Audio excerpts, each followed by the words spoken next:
Aloha, we're from Lelehua High School and you're watching Youth Capital Commentary.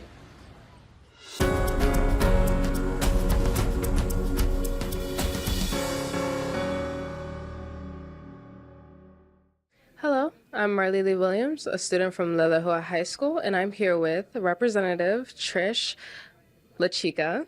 Hello, Miss. Hi, happy to be here. I'm glad you could be here. What are your goals for 2024?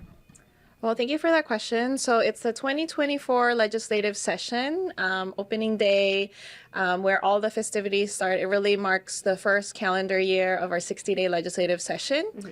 So for this year, as a first-term legislator, I'm very excited for a lot of the policies that we're going to be working on. There's public safety.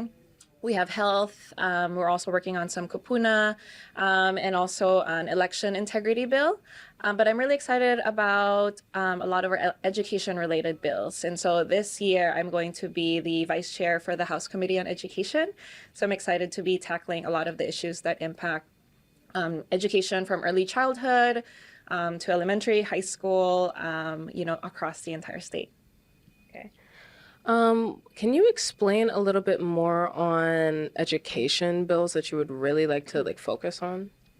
Yeah, so this year, we're really looking at a lot of the services, that impact our kids. So we really want our kids, our kids deserve, the best quality education.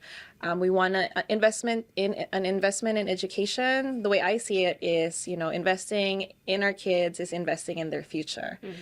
And making sure that they have the best quality education, making sure that that's not hindered by their socioeconomic status, whether or not, they are experiencing food insecurity. So we want to support bills relating to that on school meals. We're also looking, personally, I'm also pushing for, and I've been really vocal about school bus services. Mm-hmm. And so it was a big issue, big challenge when we had 61 routes that were canceled right before the school year started. Mm-hmm. So we're working really hard to address the school bus driver shortage and then restoring a lot of those services. Because, if it impacts our kids, the last thing we want is, them getting to school late, affecting their schedule and then eventually affecting their academic performance. But across the board, there's some really amazing schools, but there's also schools that are lagging behind. And so it's an equity issue.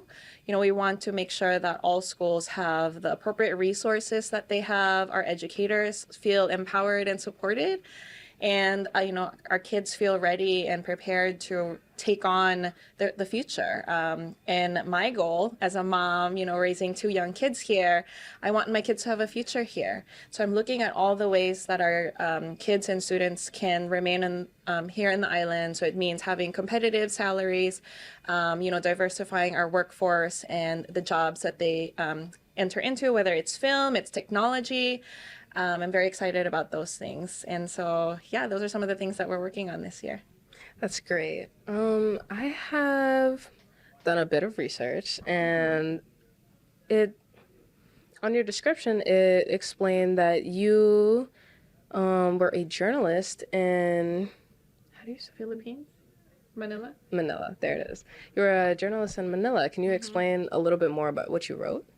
So yes, my first job out of college was first I started as a researcher with the largest media company in the Philippines, and then eventually I became an investigative journalist. And so from a very early age, my early 20s, I was exposed to really being a journalist in the Philippines is very dangerous, right? Mm. But I got exposed to what it means, when you're, it's direct exposure to corruption, a lot of the hardship and daily struggles experienced by Filipino families. But it really, really helped create that foundation of asking the core question of why is this happening? And also, what else can we do? Because as journalists, you're there to report the story, and it never really sat well with me when we have to move on to the next story. I was always asking the question, well, what else can we do? What more can we do? Yeah. And so I always, from a very early age, wanted to find out how to be part of the solution. And it's kind of just evolved from there. And you can kind of see this job being a policymaker is you are looking at the daily challenges, the larger, the broad challenges that we're trying to like address. We're looking for solutions to those things here in the state. Thank you for your time, Representative. I'm Marley Lee Williams from Lillahua, signing off.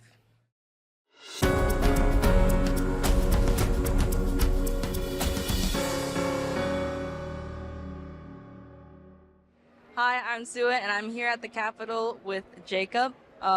Jacob, what brings you to the Capitol today? Yeah, so I mean, obviously, this is a big day for the state. I'm actually here for several reasons. First, I was asked by the Senate President to give the opening protocol for the Senate's first session. But in addition, I'm also a lobbyist for Alaska Airlines. So really coming here today to visit our legislators and to really wish them well during this legislative session. I mean, this is usually a big celebration. This is the second year of the legislature's biennium. So usually on the first year is a really big celebration, but this year it's really pared down. But really, it's a really good opportunity to really continue to come and to really get engaged with the overall legislative process. All right, thank you so much. Yep.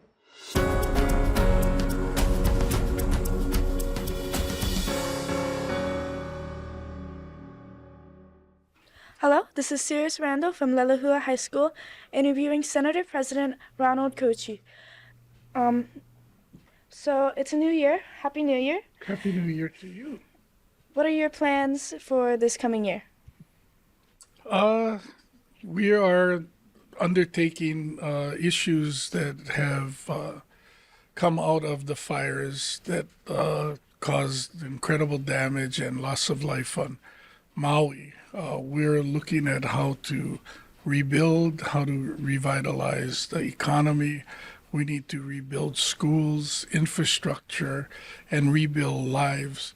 Right now, at the top of the list is to get enough housing units that people can afford. And it's not just the actual victims of the fire. All of those housing units that were lost has created a great strain on the other available housing units on Maui and people who are trying to find places to live at a reasonable cost. What makes this issue so difficult to fix? Well, there's regulation in how you build housing. You need to get building permits. You need to be in compliance with the zoning code. You want to be sure the homes are safe that we're building, so there's inspections. So it's normally a time-consuming process, and then obviously you need money, but we do have help from the federal government with FEMA, and there will be insurance that homeowners will be able to access as well. Do you think that you've made a lot of progress since the fires have ended in fixing the state of Maui? No, we haven't, because it has taken some time for them to go through the damage to just identify remains and be respectful of the people who perished. With the heat generated by the fires and some of the material, there's hazardous material.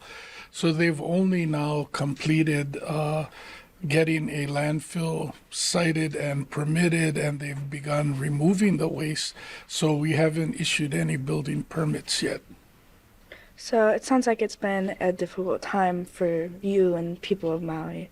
What would you say is the most difficult part of your job?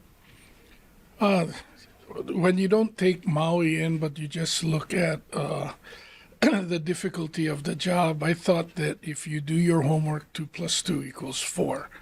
But I find in land use, people who say we shouldn't impact the pristine beaches that we have. We don't want to impact the beautiful scenery that we have. So I don't want the hotel built here. And they're absolutely right. What do you mean by the hotel?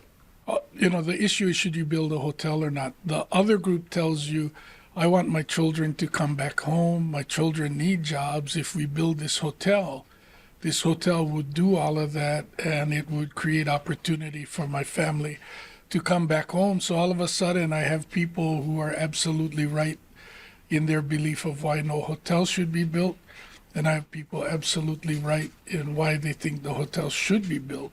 and I'm left to make a decision about what I think would be the right way to go. And so 2 + 2 doesn't always equal 4 when you do this job. Yeah, I understand that.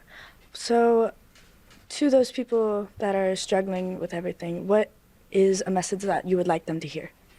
We are aware of the challenges that you are facing. We are committed to work with the House, the governor, the mayor of Maui, the county council, and most importantly, the people of Maui to work towards helping you rebuild your community and rebuild your lives.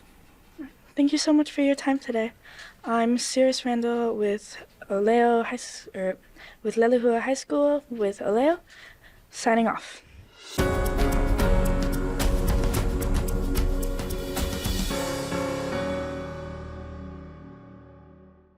Hi, I am Denise from Kamiki High School, and I'm here with Miss Amy Agabayani. So, Miss Amy, how do you feel about coming here to the legislative meeting? Well, have been coming for many years because I find it is important to come to the legislature for the legislators to hear our voices and for us to also hear what the legislators' priorities are, because what the legislature does affects everybody in Hawaii, and it's important for community people to really pay attention to public policy. They're going to be talking about very, very important issues, addressing the Lahaina fires and so forth. But my name is Amy Agbayani, and I come here oftentimes to lobby for immigrant rights, civil rights, and access to higher education. I'm retired from the University of Hawaii, where I did student diversity and programs. So wanted to make sure that underrepresented groups, Native Hawaiians, graduate from high school and get to college, particularly UH, where I was, because I was born in the Philippines and very part of the Filipino community, and the data shows that Filipinos are one of the most underrepresented groups in higher education and in many other places. And it's the fastest growing group. It's actually the second largest ethnic group in the state of Hawaii, but in the public schools, for example, they're over 25%, but at Manoa, they're 10%, and as undergraduates and as graduate students, less than 6%. So we want to make sure that that UH reaches out to that ethnic group. But the other projects that I work a lot with is the legal clinic for immigrant justice. Immigration has been a part of Hawaii's history, and I am very also interested and supportive of our Native Hawaiians who are the host community here, but I'm working with immigrants to make sure that they are also included in the life of our community. And over the years, they have contributed to the economy as plantation workers. Right now, they're the largest group in the tourist industry. And we also are big time, like 40% of the agriculture workers are immigrants, and the healthcare workers also. But anyhow, I love Kaimiki High School. I go past it a lot, and I'm very close to Senator Mazie Hirono, who is really a proud graduate of Kaimiki High School. As you know, she's in the Senate. She's the only immigrant in the U.S. Senate right now, and she's working on a lot of policies for immigrants. So coming to the legislature is a fun thing to do. It takes a lot of time, and you have to also learn how to work on the process. Otherwise, you miss the opportunity. Well, thank you for talking to us, Ms. Agabayani, and this is Denise from Kamaki High School signing off.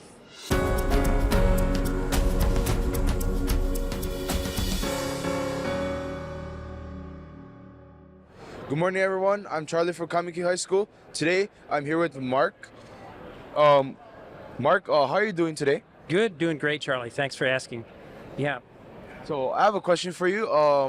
What brings you to Capitol? What was the reason why? What was the main reason that you came here? Well, sure. I'm with Convention of States, Hawaii. We're part of the Hawaii team. It's a nationwide organization, and so we're here with Hawaii folks to experience what's going on at the Capitol. We have a little table set up for showing people how much support we have for Convention of States here in Hawaii. And then we want to talk to our legislators as soon as they get back to their offices about noontime. Yeah.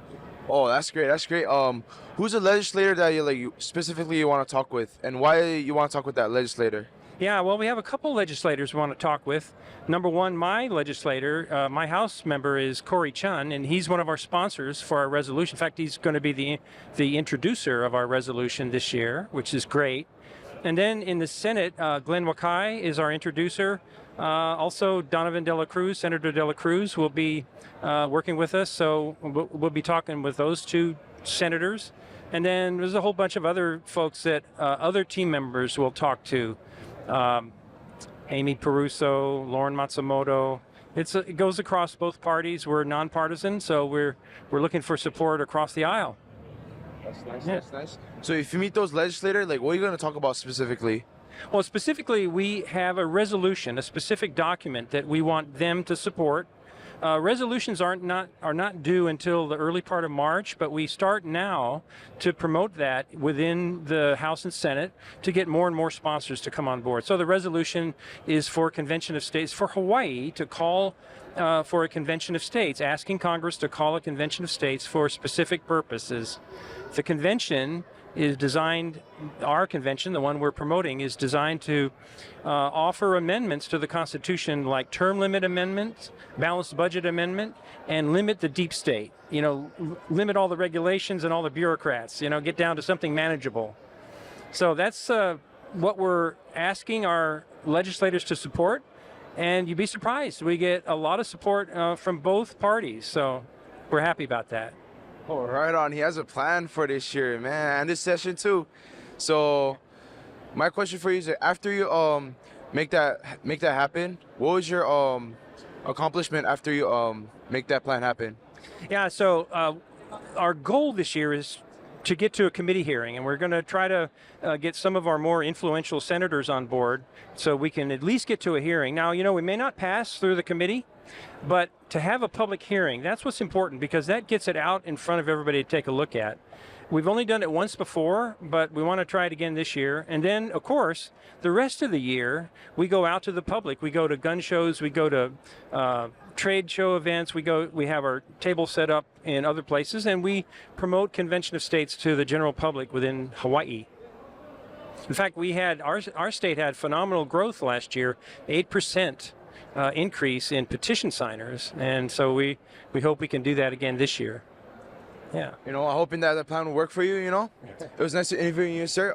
Thank you so much. Thank you, Charlie. And this was Charlie from Kamiki High School, and thank you for watching our Youth Capital commentary. And this was from Charlie from Kamiki High School. Thank you.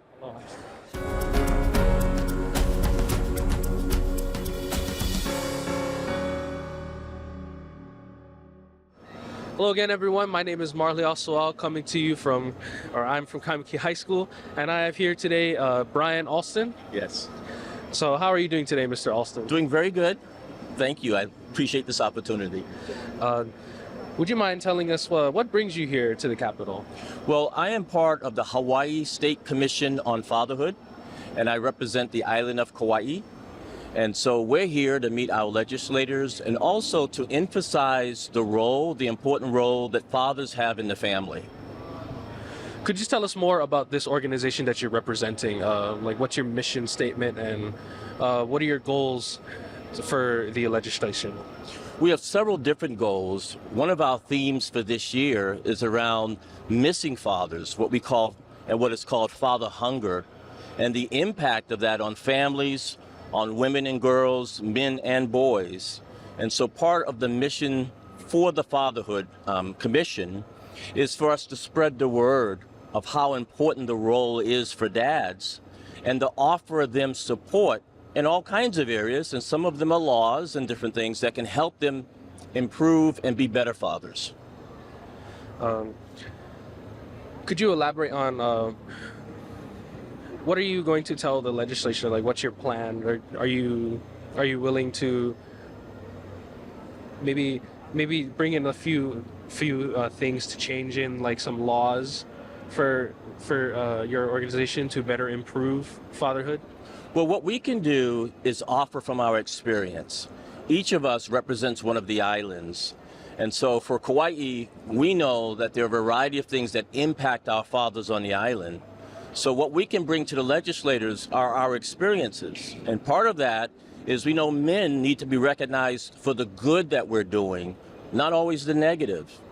We know that men also need the same kind of benefits that mothers might be receiving. Men need them also. So there may not be specific legislative directions or guidelines that we bring to the table, but we can share some of our experience that may impact that. Well, thank you for your time, Mr. Alston, and I wish you the best of luck today. Thank you so much. This is Marley Osawa from Kaimuki High School signing off. We have more coming your way from the 2024 Youth Capital Commentary.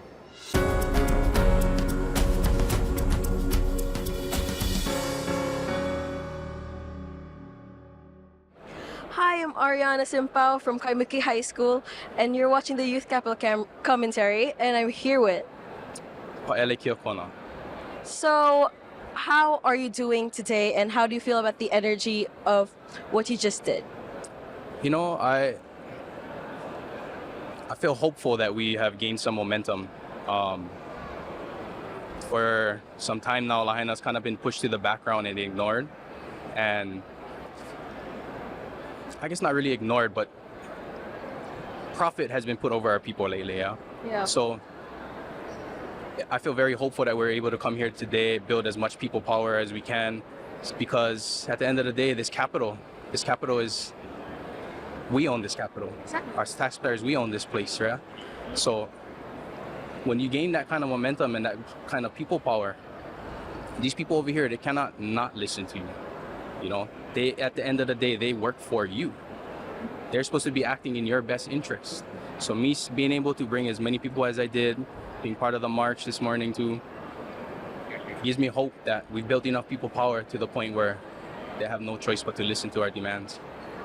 Speaking of people power, how does it feel to have such a strong community of volunteers backing this cause?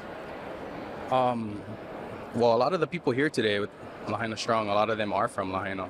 And that's why a lot of us are so proud to be from Lahaina, is because our community is so strong and tightly knit.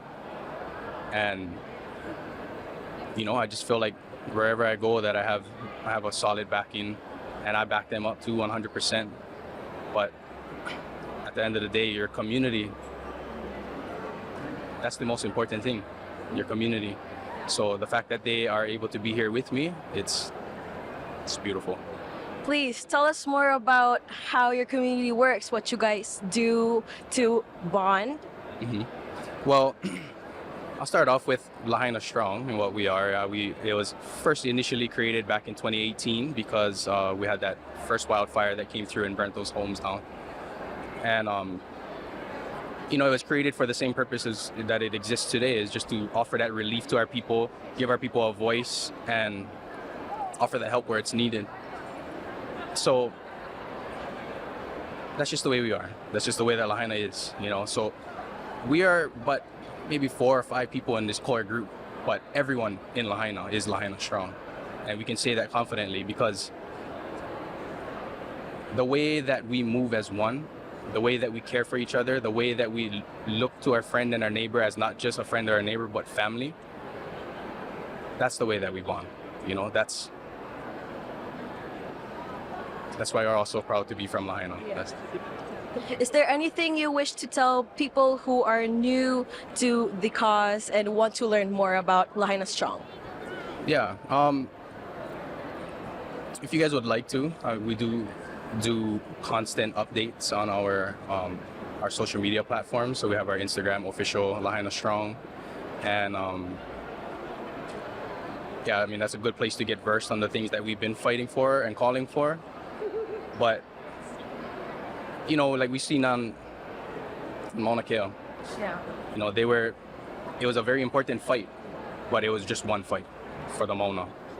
Lahaina, we are fighting for a multitude of different things. Vai, Aina, stewardship of that land, the lack of up-to-date infrastructure, like everything, all these things led to the fire.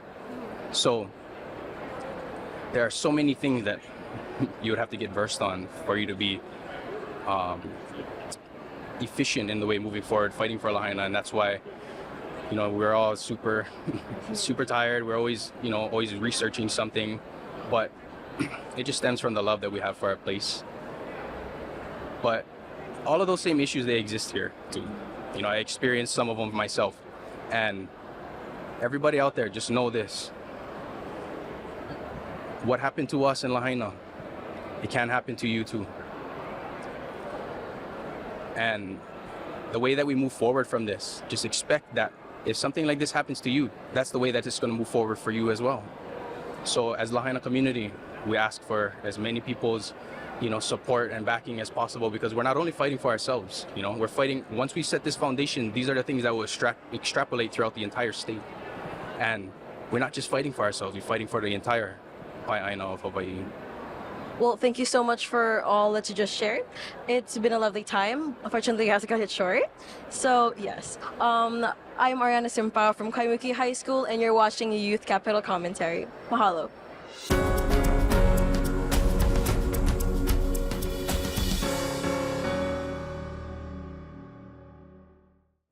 Aloha, my name is Jaylee Kanoy. I'm in the 12th grade and I attend Nanakuli High Intermediate School. Today I'm here with Kate Thompson. Aloha, Kate. Aloha. We're at the Legislative Building today, the Capitol. So, Kate, what is your purpose for being here today? My purpose is to meet with legislators, different senators and representatives about a couple issues we have at the Alawai Boat Harbor community. And basically we tried to secure, since this is public land at the Alawai Boat Harbor, we tried to secure it last year because it's always been a public area here. I don't know if you can see that. And the Division of Boating has been considering reducing or eliminating the free parking there. And there's 300 out of 1,000 parking there.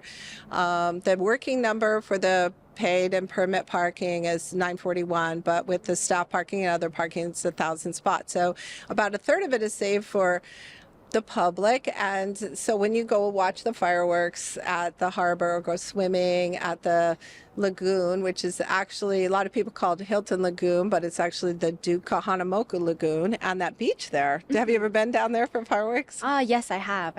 It's pretty nice. It's really great for locals to get to park there for free. And so I think what's happening is we're trying to get a Kama'aina rate with parking. If it does turn to all metered parking, we feel like a certain amount should remain free to Hawaii residents. And we're also working on something about towing, because unfortunately there's people are not understanding some of the signage, and they're getting towed. And in the zoo and other municipal parking lots in Hawaii, people get a $20 ticket, a $35 ticket, and DAG's parking here at the legislature is a $40 ticket if you overstay your meter. But at the Alawai parking lot, the cars are immediately towed away if they overstay their meter, or they park, even if they pay but they park in the wrong place, they're towed, and that's a $160 charge. And there's about 2,000 people were towed this year. So that's a lot of people, right? Inconvenienced and the expense. So we think it's high time, before any contracts go forward with the parking or towing companies, that we figure out who is allowed to give citations. And DoCare is the organization that has a legal right to give tickets, but they're busy state workers, and so maybe a hybrid program could happen where the lower level citations are by a parking management company, but all the tows require a ticket from Doe Care before any car can be towed. I totally understand. For me, as a Kama'aina resident, I really appreciate that. So what is your message you'd like to share to the community?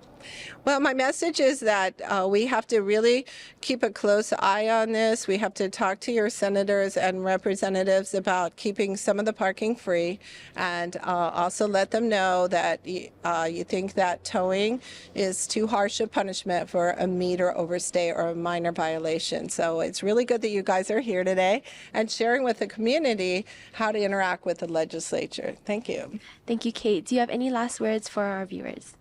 I hope you come down and enjoy the LOA and come surfing. And I hope the surfers are going to hopefully be collaborating more together to protect their free parking and access to bowls. You know, these are really popular surf site, right? So maybe we even have to make it a state park or something so we can protect this access to the water.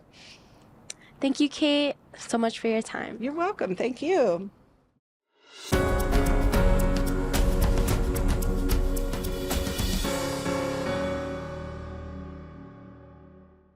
Hi, I'm Nathan Lester from Lelehua High School. I'm here with AJ. From Kikula, Illinois, Carmelino. Okay. What are you doing here today, AJ? Today I just came here with my class to come interview people for a school project. Okay. Well, thank you for having. Here too. I'm Nathan Lester from Lelehua.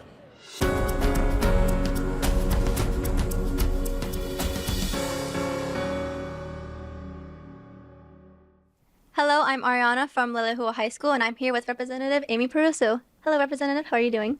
Really good, thank you. So, Representative, you're the chair of the Higher Education and Technology. Can you describe how that feels? It's actually quite an honor and a privilege to be chairing this committee because I received my doctorate from UH in political science, and I also was certified to teach from the College of Education. So, and I've spent most of my career as a public school teacher, so I've sent many, many students into the UH system. So now being able to support them in this capacity, it really feels like a full circle. Awesome, that's amazing. You're a teacher at heart, Representative, and you have a desire for improving public education. Can you describe some of your plans or explain some of them to us? Sure. I think the most important aspect of public education that I'm focused on right now is funding. So I know that there's a lot of conversation, and I think nationally there's a conversation around curriculum materials and identity, and I'm really trying to recenter our conversation. Although those battles are important, and it's important to protect our LGBTQ students, I really want to focus in on the attack on public education around funding. So our system, the DOE K-12, has been pretty dramatically underfunded and receives less and less of the total budget of the state for the past 20 years, has received for the past 20 years. And we see the same pattern, that same downward path with respect to UH's funding. And I really feel that it's vitally important to our success as a statewide community to reverse that trend and to really start to invest in our young people. And I think that, that looks like having small class sizes. It looks like having facilities that honor our students and are really places where our students want to be and feel welcomed. It looks like having all the resources that our students need to be successful, all the research materials, all the tools and technology that they need. And to do all of that work really requires that we take a hard look at how we're underfunding right now and change that. Sounds amazing. Here's a little fun question. Since it's a new year and everything, what are your plans just for the new year in general, or maybe just like politically? Yeah, I think so. For me, I spend so much time on my political and community work that it's hard to draw a line between the personal and political. So I think my goals for the new year, I think it applies to both my personal and political life, and that is just to be focus more on process and focus more on positivity and on connection. So yeah, and to really center myself in that gratitude for the work that I get to do. I feel, really humbled and privileged. Awesome. Okay. It was an honor interviewing you. It was really great. Thank you. Thank you. I'm Ariana from Lilihua High School, here with Representative Amy Peruso, and I'm just now signing off.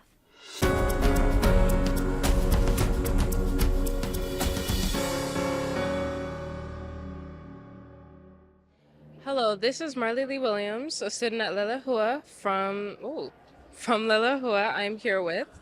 Aloha, I'm Kaylee E. Lopez with AARP Hawaii. Hello. What are you here at the Capitol for today? Well, like everyone else, I'm here to meet with legislators, make sure they're aware of what the priorities are for our organization. AARP provides advocacy and programs for those older adults, 50 and older. And so we want to make sure that here at the state capitol, our legislators are aware of the issues that are impacting older adults. Some of that has to do with disaster preparedness. Kupuna are twice as likely to get hurt or perish in a disaster. But the other thing is, a lot of people are involved in caregiving.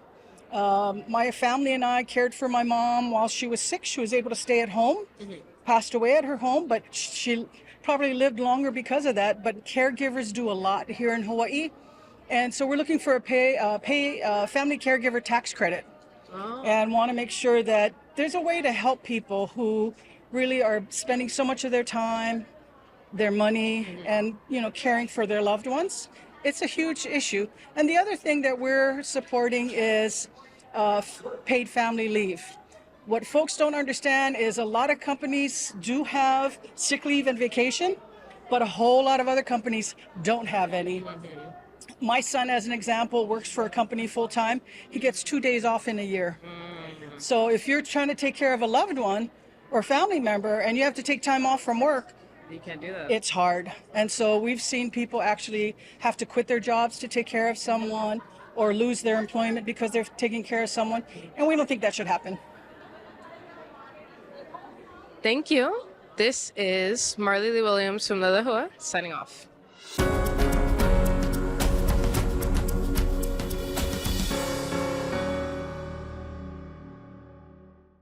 Hello, I'm Nathan Lester from Lelehua High School, and I'm here with Senator Donovan De La Cruz. Hi, Donovan. Aloha.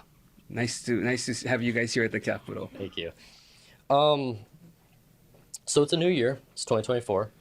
What are your plans for this coming year?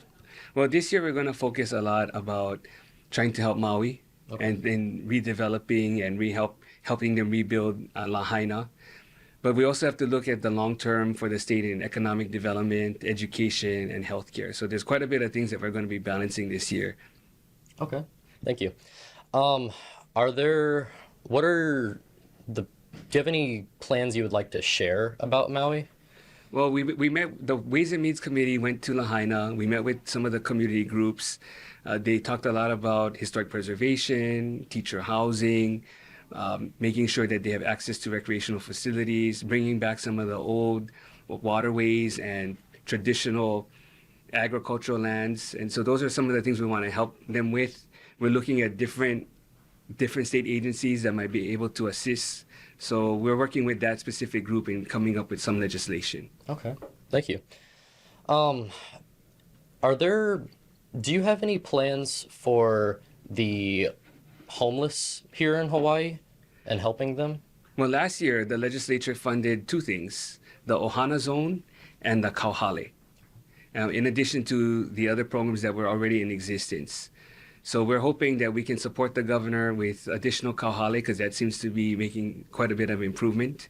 They haven't asked for additional monies this year, but we'll see how it goes throughout the session. Okay.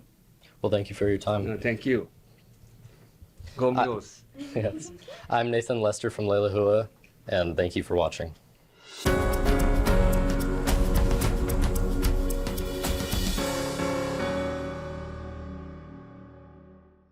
Hello, my name is Ariana from Lilihua High School. I'm here with Flora from Waipahu Aloha Clubhouse, and another one is Hawaii Clubhouse, Clubhouse Coalition. And why are you here at the Capitol today? My clubhouse and other clubhouse, 5 clubhouse, and one in Neighbor Island coming here for meet and greet from senator to representative. And I like to share this one is the kind clubhouse. Oh, yeah. Sorry. This clubhouse coalition, we're going to give the senator representative different color of the clubhouse. And so to like thank them, appreciation, and next time we can meet again with them. And came here like 5 years ago. Every year I go to clubhouse. There's a lecture opening every year, and yeah, and last year was fun, and they appreciating. Yeah. Awesome. Thank you for letting us interview you.